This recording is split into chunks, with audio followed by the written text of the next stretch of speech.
जय श्री राम भक्तों।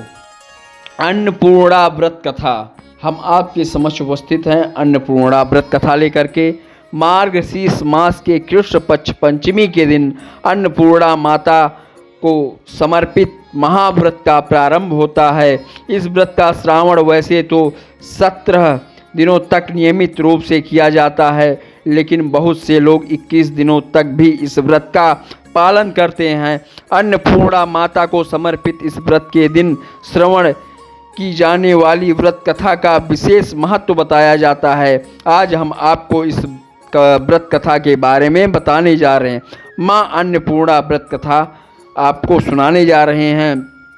एक समय की बात है, काशी निवासी धनंजय की पत्नी का नाम सुलक्षणा था। उसने अन्य सब सुख प्राप्त थे, केवल निर्धनता ही उनके दुख का एकमात्र कारण थी।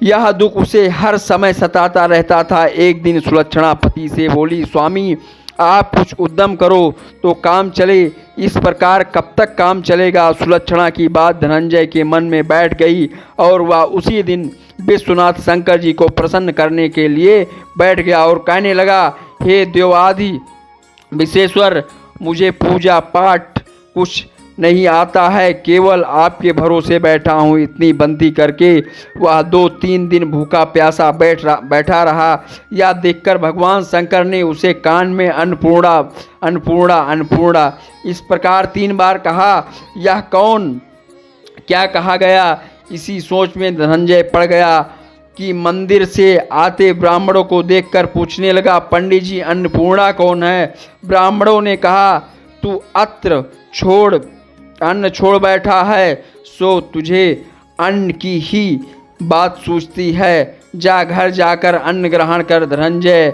घर गया, स्त्री से सारी बातें कही।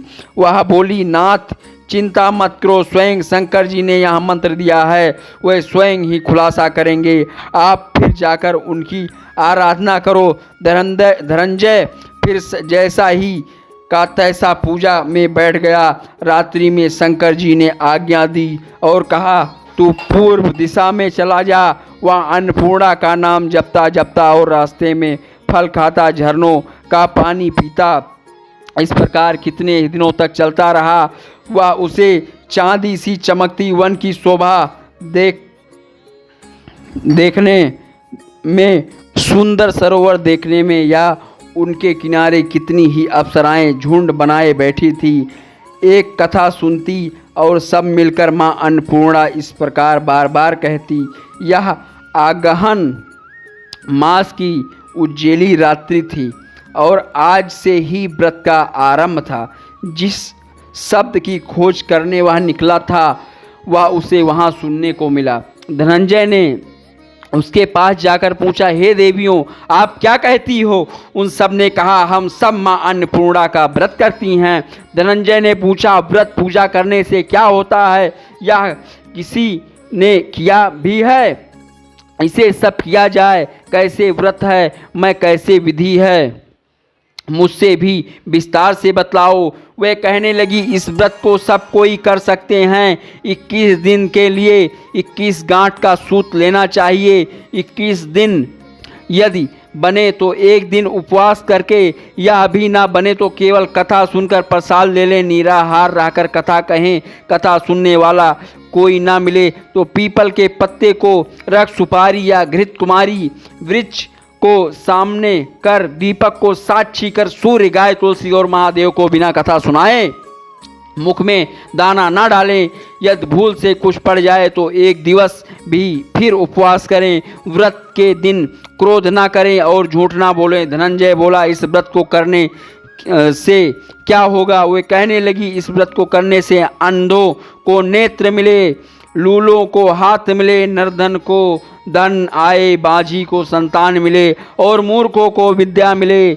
जो जिस कामना को व्रत करे, माँ उसकी इच्छा पूरी करती है। वह कहने लगा, बहनों, मेरे पास भी धन नहीं है, विद्या नहीं है, कुछ भी तो नहीं है, तो मैं दुखिया ब्राह्मण हूँ।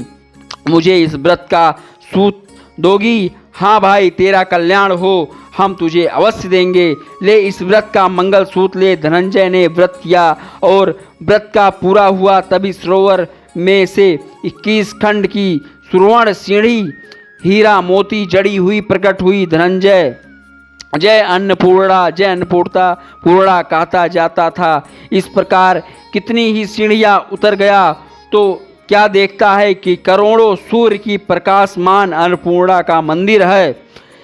इसके सामने स्वर्ण सिंहासन पर माता अन्नपूर्णा विराजमान है। सामने भिक्षा हेतु शंकर भगवान खड़े हैं। देवगण चंवर डुडलाती हैं। कितनी ही हथियार बांधे पहरा देती हैं। धनंजय दौड़कर जगदम्बा के चरणों में गिर गया।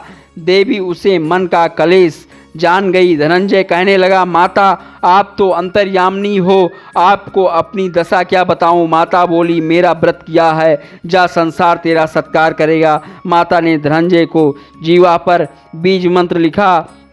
अब तो वह उसके रोम रोम में विद्या प्रकट हो गई।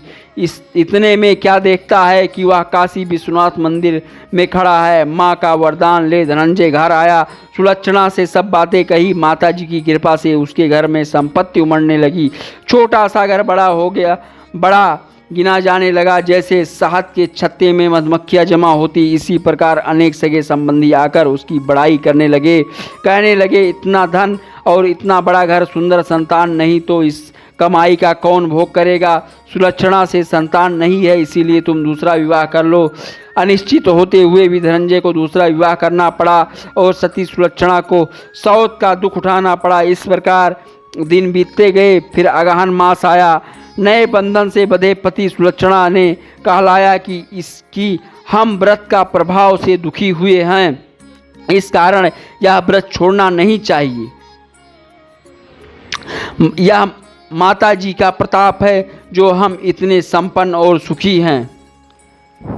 सुलक्षणा की बात सुनकर धनंजय उसके यहाँ आया और व्रत में बैठ गया। नई बहू को यह व्रत की खबर नहीं थी। वह धनंजय के आने की राह देख रही थी। दिन बीतते गए और व्रत पूर्ण होने में 3 दिवस बाकी थे कि नई बहू को खबर पड़ी।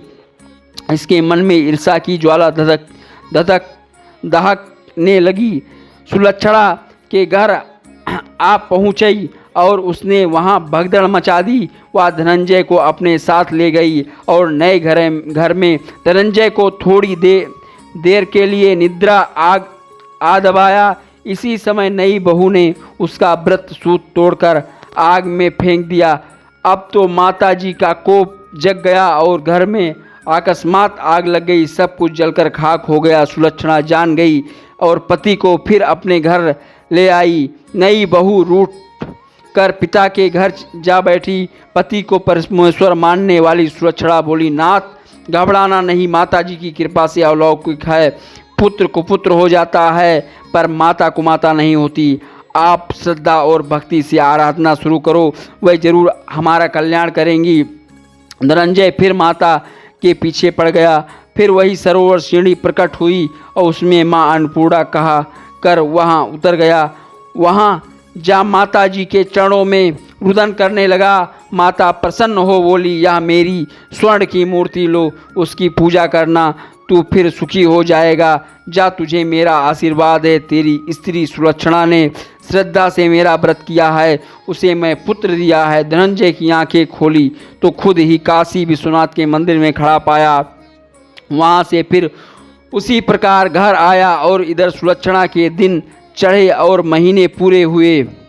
पुत्र का जन्म हुआ। गांव में आश्चर्य की लहर दौड़ गई। इस प्रकार उसी गांव में निसंतान सेठ के पुत्र होने पर उसे माता अन्नपूर्णा का मंदिर बनवा दिया और उसे माता जी का धूमधाम से पधारी यज्ञ किया और धनंजय को मंदिर के आचार्य का पद दिया। जीविका के लिए मंदिर की दक्षिणा और रहने के लिए बड़ा सुंदर सा भवन दिया। धनंजय स्त्री पुत्र और सहित वहाँ रहने लगा। माता जी की चढ़ावे से भरपूर आमदनी होने लगी। उधर नई बहू के पिता ने घर डाका पड़ा, सब लूट गया। वे भीख मांगकर पेट भरने लगे। सुलक्षणा ने यह सुना तो उसे बुलावा भेजा।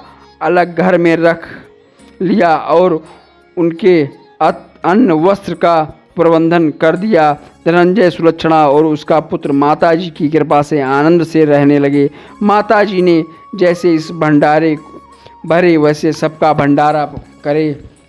भक्तों, माताजी का व्रत अच्छे से